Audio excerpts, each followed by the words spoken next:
Gwalior high court में एक याचिका दाखिल की गई थी। ये याचिका थी विजयपुर के कांग्रेस विधायक मुकेश मल्होत्रा के खिलाफ। इस याचिका में कहा गया था कि मुकेश मल्होत्रा ने आपराधिक मामलों को छुपाया है अपने हलफनामे में। लेकिन जब ग्वालियर हाई कोर्ट का फैसला आया तब मुकेश मल्होत्रा को झटका लगा, क्योंकि उनका चुनाव शून्य घोषित कर दिया गया था, जिसके बाद माना गया कि विधायक होते हुए भी वो विधायक नहीं रहेंगे और जो चुनाव नहीं जीत पाए थे वो विधायक बन जाएंगे। यानी कि रामनिवास रावत को विधायक बनाने तक का फैसला लगभग हो चुका था, लेकिन पूरा मामला पहुंच जाता है सुप्रीम कोर्ट में। अब सुप्रीम कोर्ट में सुनवाई के बाद एक बड़ा फैसला आता है मुकेश मल्होत्रा के हक में। क्या कांग्रेस पार्टी की जीत हो गई या अभी भी सस्पेंस बरकरार है, ये एक बड़ा सवाल बन जाता है। और इस बीच में क्यों कहा जा रहा है कि कांग्रेस जीतते हुए भी कहीं ना कहीं मुश्किलों में फंस चुकी है। कहीं ना कहीं मध्य प्रदेश में एक चुनाव में उन्हें खतरे का सामना करना पड़ेगा और बीजेपी को फायदा हो जाएगा। अब क्या है ये पूरा मामला, इसे तलाशने की कोशिश करेंगे। हमारे साथ हमारे वरिष्ठ सहयोगी अमन सर भी जुड़ चुके हैं।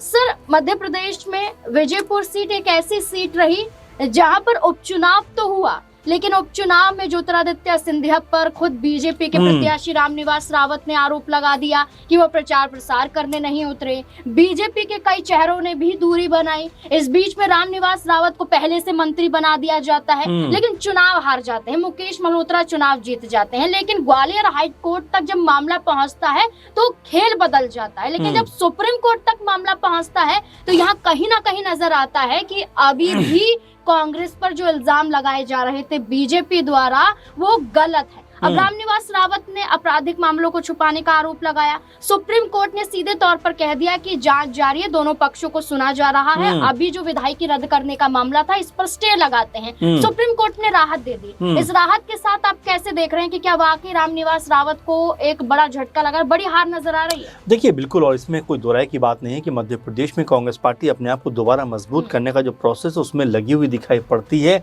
और ऐसे में भी जब उसको ये पता चलता है कि उनके जो चुने हुए विधायक है उनके ऊपर इस तरह के इल्जाम जो है बीजेपी के रामनिवास रावत लगाते हैं कि भाई इन्होंने आपराधिक मामले छुपा लिए, ये जो मामले बताए जाने चाहिए थे इन्होंने उनको छुपा कर रखा और यही वजह है कि चुनाव में इन्होंने जीत दर्ज की। पहले कोर्ट में जाते हैं तो कहने को उनको सफलता मिलती हुई दिखाई भी पड़ती है, लेकिन अब जिस तरह से सुप्रीम कोर्ट ने ये बात कही है कि भाई देखिए जांच चल रही है, इसलिए इसके ऊपर उनकी विधायकी खत्म करने का कोई मामला नहीं है। आने वाले दिनों में जो जांच के बाद सामने आएगा उसके ऊपर फैसला किया जाएगा। तो यहाँ पर आप समझ सकते हैं एक तरीके से कि कांग्रेस पार्टी को काफी हद तक राहत की बात उनके लिए नजर आ रही है और यहाँ बीजेपी को एक बड़ा झटका लगता हुआ दिखाई दे रहा है, क्योंकि बीजेपी इस बात से खुश थी कि अगर सुप्रीम कोर्ट में मामला जाएगा तो फैसला उनके हक में आएगा। लेकिन अब जिस तरह से कांग्रेस पार्टी के, या ये कहा जाए कि जो मुकेश मल्होत्रा हैं उनके पक्ष में जिस तरह से मामला जा रहा है, अभी तक तो फिलहाल उससे कहने की कांग्रेस पार्टी ने राहत की सांस जरूर ली होगी, क्योंकि बीजेपी काफी उतावली यहाँ पर दिखाई पड़ती थी। वो कहने के उनका जो उत्साह था वो ठंडा होता हुआ दिखाई पड़ेगा। एक बात, दूसरी बात जो आपने कही कि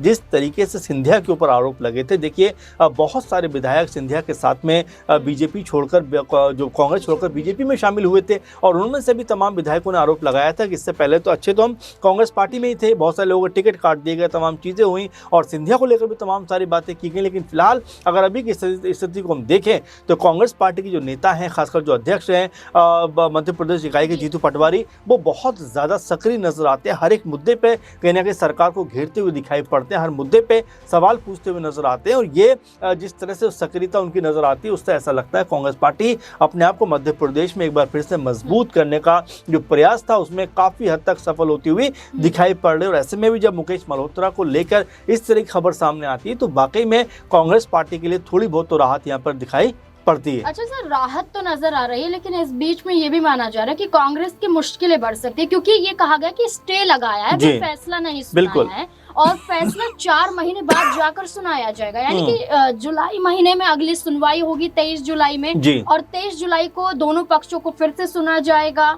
और उसके बाद फैसला लिया जाएगा। और इस बीच में मध्य प्रदेश में आ जाएगा राज्यसभा का चुनाव।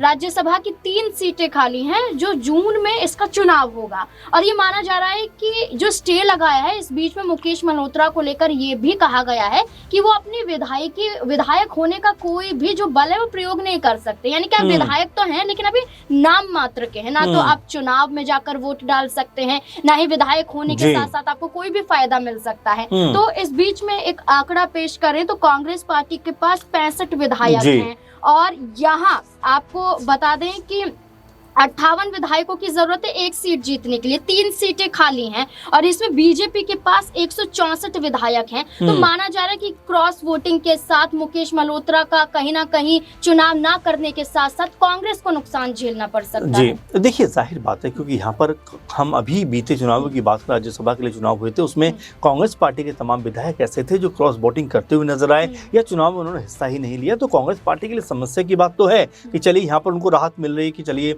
मुकेश मल्होत्रा को थोड़े बहुत समय की राहत मिल गई, लेकिन बड़ा सवाल जो आप कह रहे हैं कि जून में जब राज्यसभा के चुनाव होंगे और जब वोट डाले जाएंगे तो क्या 65 अगर मान लीजिए 65-66 कांग्रेस पार्टी के विधायक हैं तो क्या वो एक मुट्ठी में रह पाएंगे? पहले बात तो बड़ा सवाल ये बन जाता है क्योंकि भले ही 58 वोटों की जरूरत है और कांग्रेस पार्टी के पास में आंकड़ा 65 का है, लेकिन उसके बावजूद भी क्या सब एक साथ जुटकर और जो है इस सीट को जीत हासिल करने में कामयाब रह पाएंगे? बिहार में आप देखिए जहां पर महागठबंधन के पास में लगभग ऐसा लग रहा था कि राज्यसभा की एक सीट जीतने का पूरा बहुमत था, लेकिन ऐन वक्त पे कांग्रेस पार्टी कई विधायकों ने वोट नहीं डाले, कई ने क्रॉस वोट कर दिया। हमने जो है इसके अलावा हरियाणा में भी ऐसा देखा, तमाम जो विधायक थे वो दूसरे पक्ष के लिए वोट डालते हुए नजर आए। उड़ीसा में हमने ऐसा देखा। तो ये कांग्रेस पार्टी के लिए कहीं ना कहीं समझने की जरूरत होगी कि इन चीजों से सबक लेकर मध्य प्रदेश में ऐसा ना हो, उनके ऊपर इसके ऊपर लगाम लगानी पड़े। क्योंकि देखिए आंकड़ा भले ही कह सकते हैं 58 का हो और उनकी कांग्रेस के पास में भले ही 65 सीटें हो, लेकिन जब वोट देने की बारी आती है तो उनके तमाम विधायक जो हैं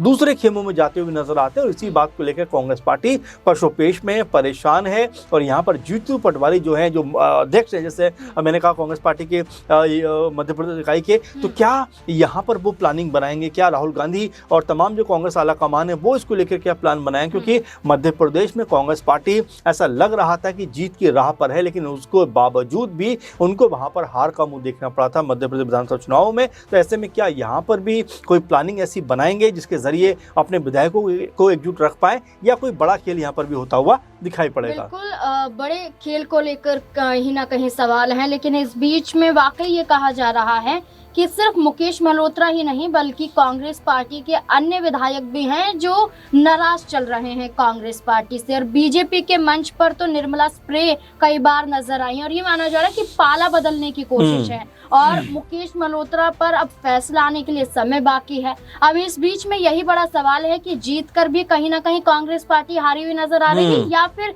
स्टे लगाना ही एक बड़ी राहत की बात है, क्योंकि विधायक होना जरूरी है, लेकिन अगर विधायक होने का ही इस्तेमाल नहीं किया जाएगा तो क्या ये खामियाजा नजर आ रहा है? हरियाणा बिहार में वाकई देखा, हरियाणा में तो खास तौर पर बवाल हुआ जहां ये कहा गया कि कांग्रेस पार्टी एक सीट तो जीत गई, लेकिन जीतने के बाद भी लगभग 5 से ज्यादा विधायकों की क्रॉस वोटिंग होने को लेकर सवाल खड़े किए गए। नाज़रीन, मैं इसमें जोड़ना चाह रहा था कि देखिए हरियाणा में जाहिर बात है क्योंकि 37 सीटें कांग्रेस पार्टी के पास में थी, कहीं कोई दिक्कत नहीं थी, एक सीट आराम से बिना किसी परेशानी की कांग्रेस पार्टी जीतती। लेकिन उन सबको कह सकते हैं कि पीछे छोड़ते हुए जो कांग्रेस के कुछ विधायक हैं, और ये कहा भी गया, देखा भी गया कि भाई आप जिस पार्टी के साथ में, जिस विचारधारा के साथ में, उस साथ में आपको रहना चाहिए। लेकिन अब ये क्या ऐसी बेबसी है, क्या ऐसी मजबूरी है, क्या ऐसा लालच है कि तुरंत ऐसा मौका आने पर आप चुनाव तो एक पार्टी से जीतते हो, लेकिन जैसे ही आपको ऐसा लगता है कि कोई फायदा हो सकता है आप उस तरफ चले जाते हो। और ये प्रॉब्लम कांग्रेस पार्टी के साथ में लगातार दिखाई पड़ती है। सिर्फ हरियाणा का जिक्र आप जो कर रहे थे सिर्फ नहीं है, क्योंकि आप देखेंगे बिहार में भी ऐसा ही है, उड़ीसा में भी ऐसा ही है। तो ये चीज़ अगर इस पर रोक लगे तो जैसा आपने मध्य प्रदेश के बारे में कहा, तो उस पर काफ़ी हद तक या ये कहा जा सकता है कि कम से कम कांग्रेस पार्टी जीत की उम्मीद तो कर सकती है। क्योंकि अगर जो विधायक नाराज है, और देखिए नाराजगी जो है वो हर पार्टी में दिखाई पड़ती है, लेकिन कांग्रेस पार्टी के साथ प्रॉब्लम ये है कि वो नाराज जो उनके लोग होते हैं उनको मनाने में नाकाम हो जाती है। बिल्कुल, ये बहुत बड़ी बात है कि मध्य प्रदेश में भी एक सीट के लिए बहुमत नजर आ रहा है। अगर मुकेश मल्होत्रा चाहे वोट डालें या ना डालें, बहुमत दिखाई दे रहा है। लेकिन इस बीच में कांग्रेस विधायकों को कैसे संभालेगी कांग्रेस पार्टी? राहुल गांधी कैसे संभालेंगे? जीतू पटवारी मध्य प्रदेश में कैसे संभालेंगे? ये एक बड़ा सवाल बन जाता है, क्योंकि विधायकों को संभाल कर रखना, जोड़ कर रखना, यही बहुत बड़ी बात है। क्योंकि जब चुनाव आता है यही विधायक पाला बदलने में सोचते नहीं। अब देखना होगा कि आखिरकार और क्या कुछ असर पड़ सकता है। इस पूरे मुद्दे को लेकर आप क्या सोचते हैं? अपनी राय कमेंट सेक्शन में जरूर दें। देखते रहें SP9 न्यूज़। धन्यवाद।